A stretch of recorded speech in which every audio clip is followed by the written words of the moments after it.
All right, you're back on Night Sounds, Barry, Josh, and the Wild Boys. Is that our name now? Right? Did you just recategorize them? You can call us the fun guys. There you go. The fun guys. So you guys know a lot about mushrooms. Kevin, I'm going to ask you some bird-related questions in a little bit. Burb. But psilocybin mushrooms, I think they're legal in Canada now. I think they might be legal in Colorado, and there's a bill on the mayor's desk in California, leading the way. I think so, isn't it? I don't know. I can't read, but it's going. Things are happening. And what now, Josh? I don't even think marijuana's legal. Yeah, dude, no, we're barely at finally doing medicinal, and that is. I mean, that's not even so. Texas, I don't think I'll see legalized shrooms in my neck of the woods in my lifetime. To be quite honest with you, it's taken this long for pot, because Well, what do you guys think about it, Wild Boys? About the legalization part? You think it'll ever hit Texas? Eventually. I think, for now, as long as the primary drug that's legal in Texas is Christianity, that's going to take a while. So it's booze. God, guns, and booze. There you go. Yeah, God, guns, and booze. And, talking about harm reduction, I mean, people talk, I think, Farm Boy knows this pretty well too, but it's a matter of there's two topics on harm reduction that are super important. One main point is that harm reduction is supposed to be for when you are like, people are going to take drugs. We're humans. That's what we do. And one of the things is to make sure if you're going to take them, that it's in a safe and practical means. And the other is that if you're, stuck on another substance, whether it's alcohol or opiates or anything else that's out there, mushrooms can provide an avenue. Research is starting to show that can help you with those problems, with those addictions. And, there's a lot of study going on right now about mushrooms being a possible way to help with PTSD, with alcohol addiction. And that's, there's actually is a lucrative business model as well, and an open avenue there, which maybe it's not to take down pharmaceuticals, but to address a problem that they're not doing a great job with. Well, I look at it as just, the all natural solution, right? Like, no matter where you're at, no matter what's legalized or not, there was always, you vegans, vegetarians, whatever it is, there's a natural way of going about it. I'm an insomniac, and I had a huge pill problem. I don't do pills anymore, so I'm trying to figure out other healthy alternatives to being able to get a good night's sleep. Would you do mushrooms, Josh? Absolutely. I am the type of guy, though. I've got a problem, Barry. With me, if I'm gonna do something like shrooms, I want the face melting. I'm seeing pink elephants. That's what I do. Like, I don't do it I wouldn't do it to be like, oh man, I feel nice and easy. No, man. If I'm gonna do it, I'm gonna be in the middle of a desert, and I want the whole doors experience. That's just how I am. It was the same with weed. I'm not a big weed guy, but if I did it, I wanted to do it to where I was like Cheech and Chong, man. I didn't want to do it to be like, yes, I can still go throughout my day. Hell no, I don't do that. That's not how I roll. So yeah, you guys can help me get a perfect shroom, because when I go to Vegas, I want to trip my balls off. Your fear and loathing experience. Huh? Yes, absolutely. But on the flip side, though, to answer Barry's question real quick, I'm a prime example of insomnia. Is there something with psychedelics or something along the shroom line that can offer something along those lines for insomnia? That you're aware of? They're not going to put you to sleep while you're currently under the influence of them. But it's something that could probably be worked on if it's a psychological issue, like within the confines of a trip, that can help you later. Okay. Yeah. See that? I like that. That it'll get all the stuff on your mind off your mind. Mine, kind of. Yeah. Right. Because I like edibles, right? I'm not a big weed smoking guy, but I have found some edibles. Once again, pot isn't legal here, but we have Delta 8 and Delta 9. Delta 9 is I'm not a huge fan of, but Delta 8, I've found there's some places here in Texas that I've gotten the edibles for that. And it does relax me enough that I find myself being able to, go to sleep. Unfortunately, though, it shows up in drug tests.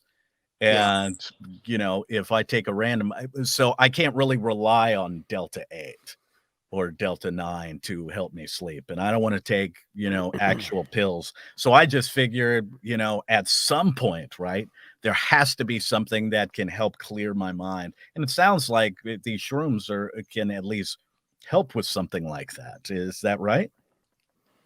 Yeah, the possibility is there. Sorry, Kevin. No worries. I was going to say it depends on what the root cause of your insomnia is. I mean, if it's a chemical imbalance, I'm not sure that, psychedelic mushrooms might be the avenue to help you with that. But if it's something in terms of like trauma or any type of psychology, that needs to be addressed, it might be able to help with that. Gotcha. Okay. Yeah. So lots of people are really interested in this topic about psilocybin. So much so that Farm Boy, you got a TikTok and it's got 1 billion people on it. Is that so? Not that many, but yeah, I mean, I got a pretty good following on TikTok just based off of talking about psychedelic mushrooms, which I had to do very carefully because every time I got a little too I don't know, progressive on there, they would take down the video and give me a warning and ban me from posting for several days. It's a pain in the butt. And I had to really curtail my language on there to avoid the algorithmic Nazis. Yeah. How about that, huh? I had no idea. I thought you had free speech on the internet. Well, it's amazing from TikTok. So chicks can shake their ass and not get taken down. But you mentioned something like this and hey, shame on you. What's wrong with you? Yeah, it's TikTok's basically porn. And then seriously, it's a little and then there's somebody like me that goes on there trying to help and like do something positive. And they're like, hey, how dare you do that thing that helps? So are you finding that, you have to just really come up with different ways? Like Barry just told me about it, and I'm definitely interested. I can't wait to start following you on TikTok. So do you come up with different topics, or do you get certain questions from people and say, hey, thank you, Fat Balls 29 for wanting to know more about, psychedelics at this? Is that kind of how you wind up approaching that? So you can think more about, okay, here's what I can say, here's what I can't say, things like that. How do you approach your posts on TikTok? Yeah, all of the above. Like I come up with content or I'll like respond to questions and stuff like that. As far as like avoiding the algorithm, it's finding creative language to say what I want to say. So instead of psilocybin or mushrooms, I have to say fungus medicine. I think I'm going to switch to just saying gourmet because everybody knows who I am and what I'm about. So I can probably say that, and it's a good delineation. And it's also much like easier and sexier to say than fungus medicine. I think that's a great word for it. Yeah. Yeah. Because in my mind, they are gourmet, they're a gourmet experience for the mind. Oh, I like that. Agreed. Actually. That's great. That's me and the bug that I talked to for 6 hours agreed. Hey, those bugs be talking. Couldn't find him later though. Say Jerry Seinfeld is a bee or what? Yeah. That whole movie's a trip, man.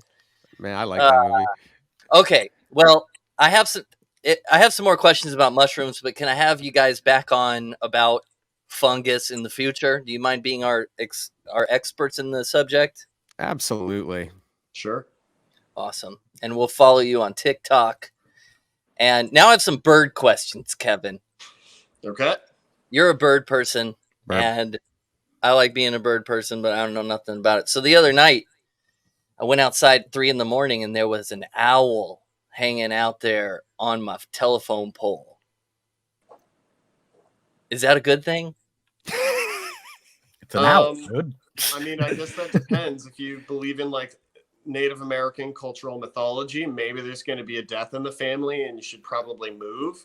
But if you have other perspective, it's like hey, that's great. You've got a raptor in your neighborhood that's going to be managing your rodent population, and it really depends on, it's like, what does it mean to you that there's an owl? Do you appreciate its presence? Does it keep you up at night with its hooting? How do you feel, Barry? Well, I do have rodent problems because I have chickens, so I've got mice running around everywhere. So when I saw it, I was like, "Oh joy, something that can manage the vermin." And somebody told me that I should put in an owl house or a nesting box in my backyard. Is that a good idea? You could do that. It depends, because there's a certain height they usually want to nest in, and that box, it depends. Like if you have access, like I mentioned, to that telephone pole, which is, I'm sure there's restrictions to that, but if you have a high enough tree, any structure where you'd be able to install that nest box, you'd most likely get either an owl to go in the next year or two, or you're going to get a beehive going there. So really depends on what you want. I like both of those things. So win-win. Okay, go. and then the next day, though, okay, now you're starting to freak me out with the whole death thing. Because the next day there was a hawk in the same place, like during the day. Same place, looking at me the same way. Is that good? Did you mention that you have a chicken coop in the backyard? Oh, yeah, I got a chicken coop in the backyard. Ah, okay. So both of those raptors, red-tailed hawks, which is, I guess, if it was a pretty big one, did you see a red tail? Mm-hmm. Okay, red-tailed hawks, Buteo jamaicensis, or the owl is going to be looking at your chickens like a snack. So, oh, wow. They're looking at you like, oh, you must be the protector. I mean, these birds, they're really sophisticated animals. Their evolution has led them to be apex predators in their environment, and they see you as the obstacle between them and a free lunch or a free dinner in the owl's case. So if you see like 6 or 7 owls, maybe start to worry because they're sizing you up.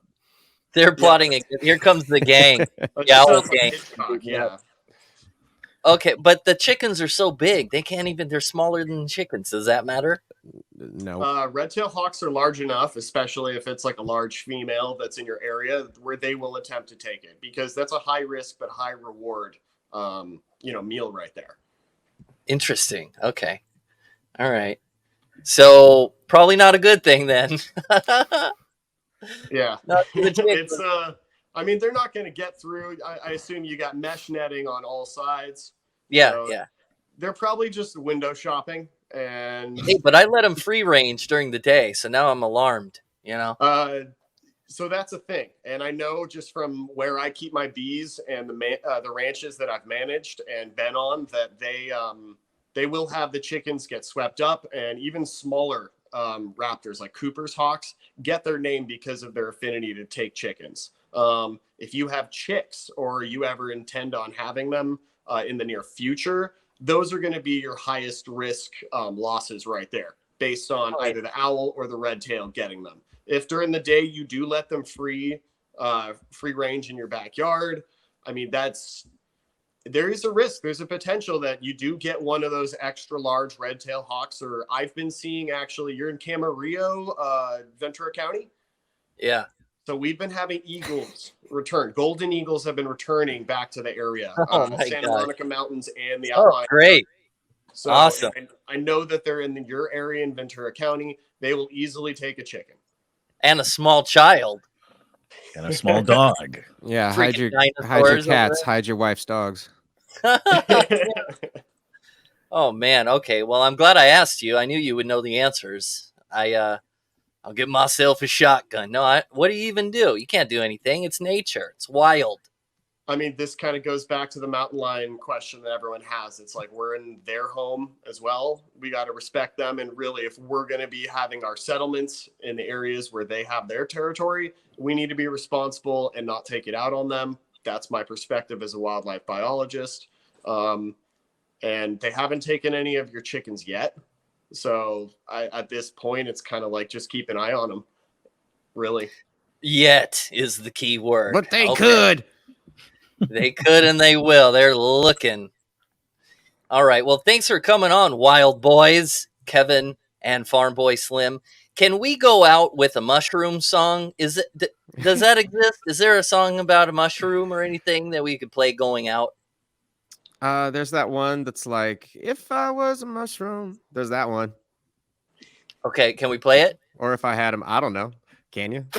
I guess so. Let's do it. Let's play. If I was a mushroom. I think I'm good on that. I just think of that old badger. Oh yeah, Evom's World. And Kevin was talking, and now he's gone. I guess that's a good. Oh, now he's back. What did you say? Sorry, I got a call from the president of the United States. My apologies. Oh, wow. I was gonna say it just reminds me of that old like Newgrounds little like comic like animation where it's like badger, mushroom. Yeah, so we can go off on that. Everyone go enjoy your day. All right. All right. There it is. Thanks for coming on. This is night coming on, guys. Ding.